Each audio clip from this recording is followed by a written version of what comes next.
Hello, ನಮಸ್ತೆ. ಇವತ್ತು ನಾವು ನಮ್ಮ ಆರೋಗ್ಯದ ಬಗ್ಗೆ ಸ್ವಲ್ಪ ವಿಷಯನ ನಾನು ಹೇಳ್ತೀನಿ. ಆರೋಗ್ಯದ ವಿಷಯ ಇಷ್ಟು ಕಾಂಪ್ಲಿಕೇಟೆಡ್ ಐತಂದ್ರೆ, ನೀವು ದುಡ್ಡನ್ನು ಗಳಿಸ್ಬೋದು, ಆಸ್ತಿ ಗಳಿಸ್ಬೋದು, ಒಂದು ಚಲೋ ಜಾಬ್ ಹುಡ್ಕೋಬೋದು, ಏನಾದರೂ ಮಾಡ್ಬೋದು. ನಿಮ್ಮ ಹತ್ರ ಸಾಕಷ್ಟು ಹಣ ನಿಮ್ಮ ಹತ್ರ ಇರ್ಬೋದು, ಬರ್ಬೋದು.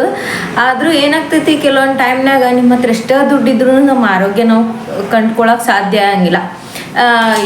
ಒಬ್ರೊಬ್ರಿಗೆ ನೋಡ್ರಿ ಎಷ್ಟು ಶ್ರೀಮಂತರಿರ್ತಾರ, ಆದ್ರೆ ಅವರಿಗೆ ಅವ್ರ ಆರೋಗ್ಯನ ಸರಿ ಇರಂಗಿಲ್ಲ. ಆರೋಗ್ಯದ ಪ್ರಾಬ್ಲಮ್ ಇಷ್ಟಿರ್ತೈತಿ ಅಂದ್ರೆ ಎಷ್ಟೋ ದುಡ್ಡು ಕೊಟ್ರು ಆ ಆರೋಗ್ಯ ಸರಿ ಹೋಗಂಗಿಲ್ಲ. ಅಂಥ ರೋಗಗಳು ಬಂದಿರ್ತಾವ ಅವರಿಗೆ. ಈ ರೀತಿ ನಮ್ಮ ಸುತ್ತಮುತ್ತಲದೊಳಗೆ ನಾವು ನೋಡ್ತೀವಿ, ಆಗಿರ್ತೈತಿ. ಕೆಲವೊಂದು ಇದು ಕೂಲಿನಲ್ಲಿ ಮಾಡೋರೆಲ್ಲ ಎಷ್ಟು ಆರಾಮಿರ್ತಾರೆ, ಬಟ್ ಎಷ್ಟೊಂದು ದುಡ್ಡಿರೋರು ಒಮ್ಮೊಮ್ಮೆ ರೋಗಗಳಿಗೆ ಇದಾಗ್ಬಿಟ್ಟಿರ್ತಾರೆ. ಏನಂದ್ರೆ ರೋಗಗಳು ಬರಕ್ಕೆ ಏನು ಕಾರಣ? ಮೊದಲನೇ ಮಾತು, ನಮ್ಮ ದೇಹದೊಳಗೆ ಚಕ್ರಗಳಂತ ಇರ್ತಾವೆ.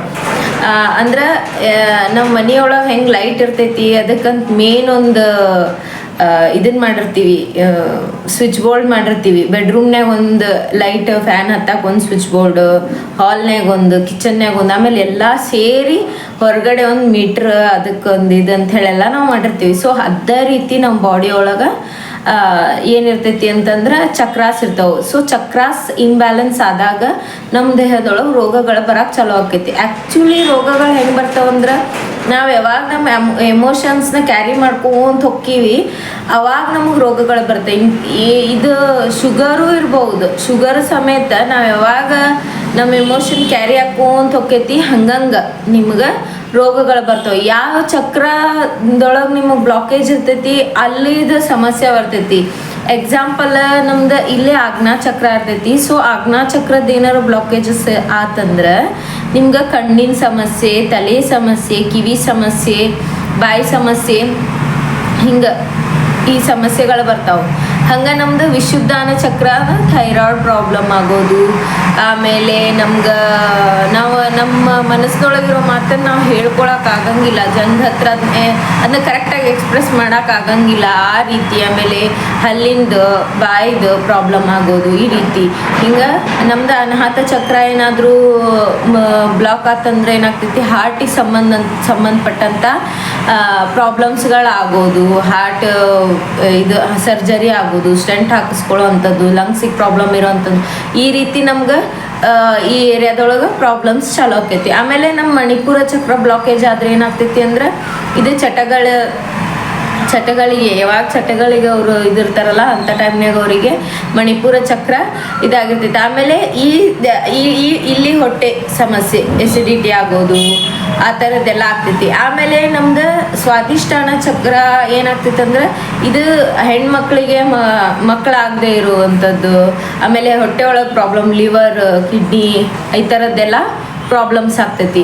ಸ್ಟಮಕ್ ರಿಲೇಟೆಡ್ ಪ್ರಾಬ್ಲಮ್ಸ್ ಆಗ್ತೈತಿ. ನಮ್ಮ ಮೂಲಾಧಾರ ಚಕ್ರ ಒಳಗಂದ್ರೆ ಮೂಲವ್ಯಾಧಿ ಆಗುವಂಥದ್ದು, ಯೂರಿನ್ ಇನ್ಫೆಕ್ಷನ್ ಆಗುವಂಥದ್ದು, ಈ ಥರದ್ದೆಲ್ಲ ಆಗ್ತೈತಿ. ಸೊ ಯಾವಾಗ ನಮ್ದು ಚಕ್ರ ಇಂಬ್ಯಾಲೆನ್ಸ್ ಇರ್ತೈತಿ, ಅವಾಗ ನಮ್ದು ರೋಗಗಳು ಬರ್ತವೆ. ಆಮೇಲೆ ಇನ್ನೊಂದೇನಂದ್ರೆ, ನೀವು ಅಬ್ಸರ್ವ್ ಮಾಡ್ರಿ, ನೀವು ಯಾವಾಗಾದ್ರೂ ಪದೇ ಹಾಸ್ಪಿಟ್ಲಿಗೆ ಹೋಗಿ ತೋರ್ಸಾತೀರಿ, ಬಟ್ ನಿಮಗೆ ಆರಾಮಾಗತ್ತಿಲ್ಲ, ಎಲ್ಲ ರಿಪೋರ್ಟು ನಾರ್ಮಲ್ ಬರ್ತಿರ್ತೈತಿ.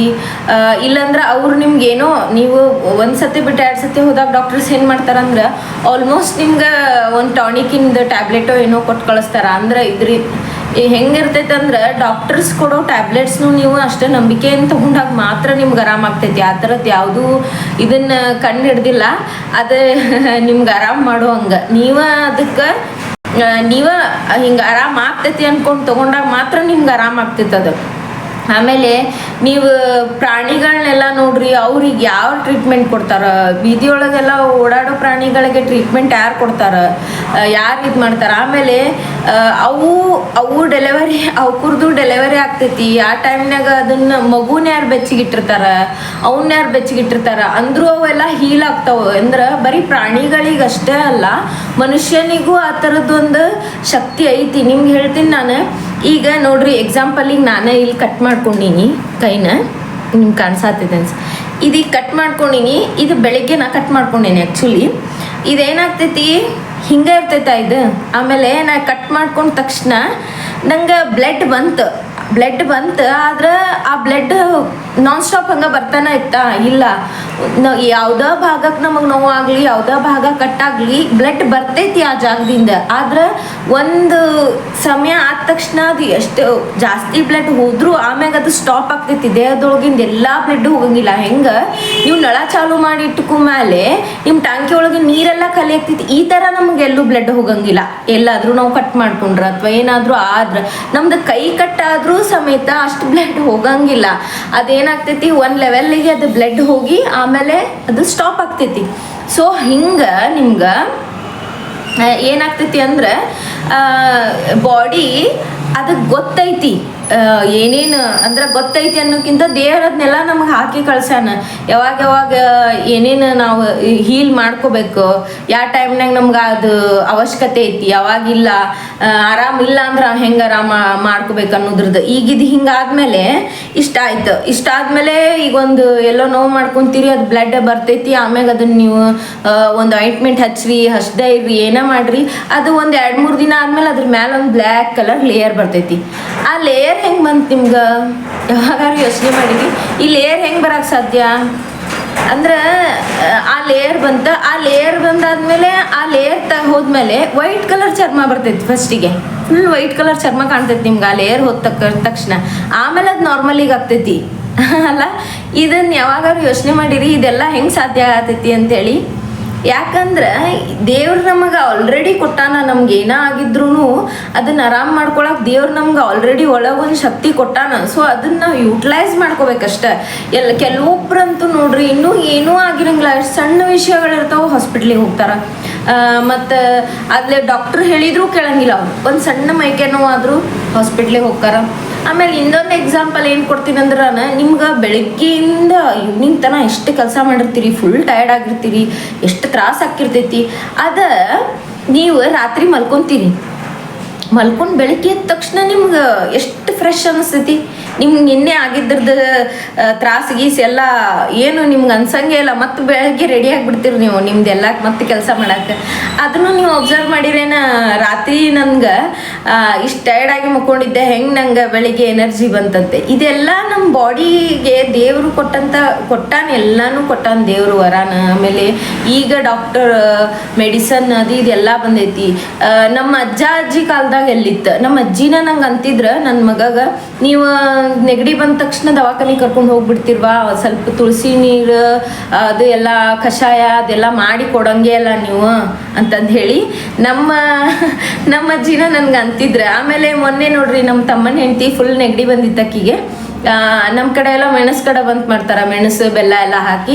ಸೊ ಅದನ್ನ ಮಾಡ್ಕೊಂಡ್ಲಕ್ಕಿ ಅಂದ್ರೆ ನೆಗಡಿ. ಅದಕ್ಕೂ ಕೂಡ ನೀವು ನೈಟ್ ಮೆಣಸು ಕಡಬು ಮಾಡ್ಕೊಂಡು ತಿಂದ್ರಿ ಅಂದ್ರೆ ನೆಗಡಿ ನಿಮ್ಗೆ ರಿಲೀಫ್ ಆಕೈತಿ, ಕಫ ಕಡಿಮೆ ಆಕೈತಿ. ಅದ್ರಾಗ ಶುಂಠಿ ಮೆಣಸು ಎಲ್ಲ ಹಾಕಿರು, ಅದ್ರೊಳಗೆ ನೀವು ಶುಂಠಿ ಮೆಣಸು ಎಲ್ಲ ಹಾಕಿರೋದ್ರಿಂದ ಅದು ನಿಮ್ಗೆ ಕಫ ಕಡಿಮೆ ಮಾಡ್ತೈತಿ, ನೆಗಡಿ ಕಡಿಮೆ ಮಾಡ್ತೈತಿ. ಮೊದ್ಲಿನ ಜನ ಎಲ್ಲ ಹಾಗೆ ಮಾಡ್ತಿದ್ರು.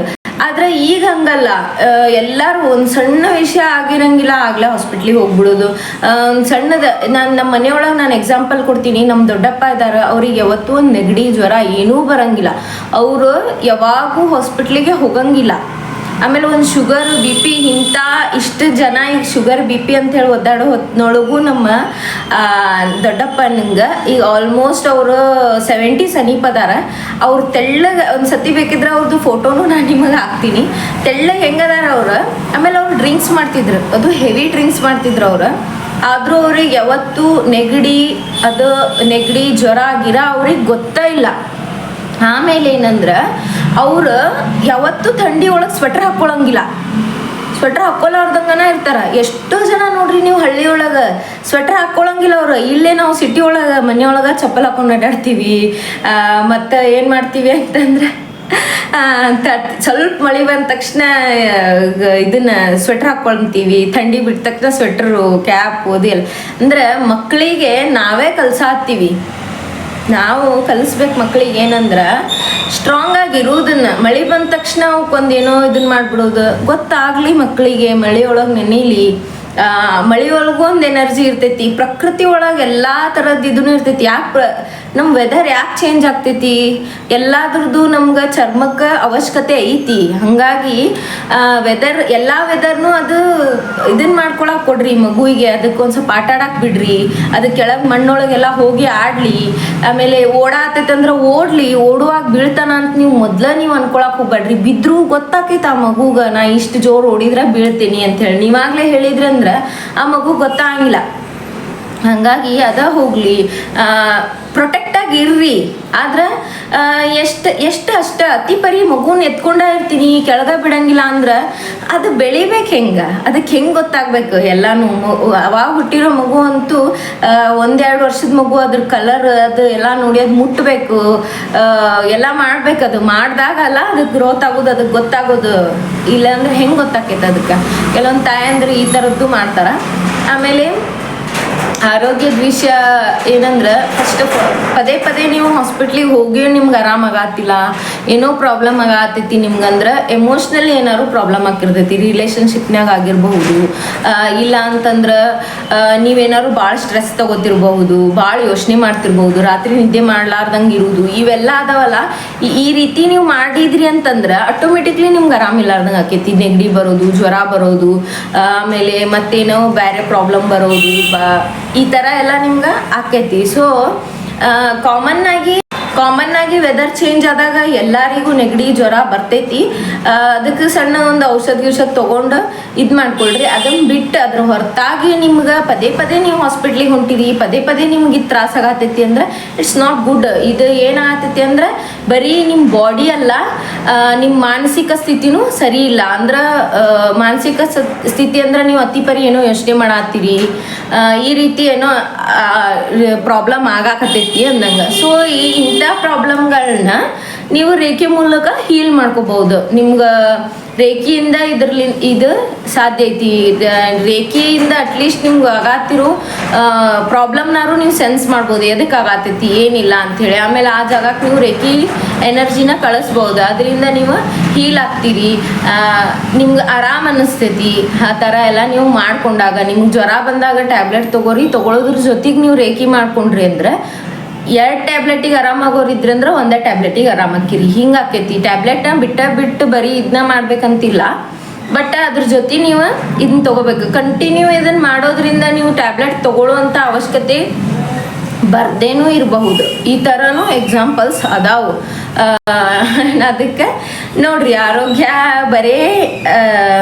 ಆರೋಗ್ಯ ಕೆಡೋದಕ್ಕೆ ಬರೀ ನಮ್ದು ಬಾಡಿ ಅಷ್ಟೇ ಅಲ್ಲ, ನಮ್ಮ ಮೈಂಡು ಭಾಳ ಕಾರಣ ಇರ್ತೈತಿ. ನಮ್ಮ ಮೈಂಡ್ ಮನಸ್ಸು ಎಲ್ಲ ಭಾಳ ಕಾರಣ ಇರ್ತೈತಿ. ಆಮೇಲೆ ನಮ್ಮ ಬಾಡಿ ಒಳಗಿರೋ ಚಕ್ರಗಳನ್ನ ಬ್ಯಾಲೆನ್ಸ್ಡಾಗಿ ಇಟ್ಕೊಳ್ಳೋದು ಎಲ್ಲ ಭಾಳ ಇಂಪಾರ್ಟೆಂಟ್ ಇರ್ತೈತಿ. ಹಾಗಾಗಿ ನೀವು ಈ ವಿಚಾರದ ಬಗ್ಗೆ ಯಾರಿಗಾದ್ರೂ ಆರಾಮಿಲ್ಲ ಅಂದ್ರೆ, ನಿಮ್ಮ ಸುತ್ತಮುತ್ತಲೇ ಯಾರಿಗಾರು ಆರಾಮಿಲ್ಲ, ಪದೇ ಅವ್ರಿಗೆ ಆರಾಮ ಇರಾಕತ್ತಿಲ್ಲ ಅಂದ್ರೆ, ಆಮೇಲೆ ನಿಮಗೇನಾದರೂ ಹಂಗೆ ಆದ್ರೆ ಅದನ್ನು ಅಬ್ಸರ್ವ್ ಮಾಡಿಕೊಂಡು ಅವ್ರಿಗೆ ದೈಹಿಕವಾಗಿ ಅಷ್ಟೇ ಅವ್ರಿಗೆ ಪ್ರಾಬ್ಲಮ್ ಆಗತ್ತೈತೋ, ಮಾನಸಿಕವಾಗೂ ಏನಾದರೂ ಆಗಾಕತ್ತೈತೋ ಅನ್ನೋದ್ರ ಬಗ್ಗೆ ನೀವು ಒಂದು ಸ್ವಲ್ಪ ಯೋಚನೆ ಮಾಡಿರಿ. ಯಾಕಂದ್ರೆ ನೀವು ಪದೇ ನೀವು ಹಾಸ್ಪಿಟ್ಲಿಗೆ ಹೋಗೋದ್ರಿಂದ ನಿಮ್ಗೆ ಟ್ಯಾಬ್ಲೆಟ್ ಕೊಟ್ಟು ನಿಮ್ಗೆ ಏನಾದರೂ ರೋಗಗಳು ಬರ್ಬೋದು. ಆರಾಮಾಗಲಿ ಅಂತ ಕೊಡೋ ಟ್ಯಾಬ್ಲೆಟಿಂದನೂ ನಿಮ್ಗೆ ಏನಾದರೂ ರೋಗಗಳು ಬರಬಹುದು. ಹಾಗಾಗಿ ನೋಡ್ರಿ, ಇದ್ರ ಬಗ್ಗೆ ಒಂದು ಸ್ವಲ್ಪ ಯೋಚನೆ ಮಾಡಿರಿ. Thank you.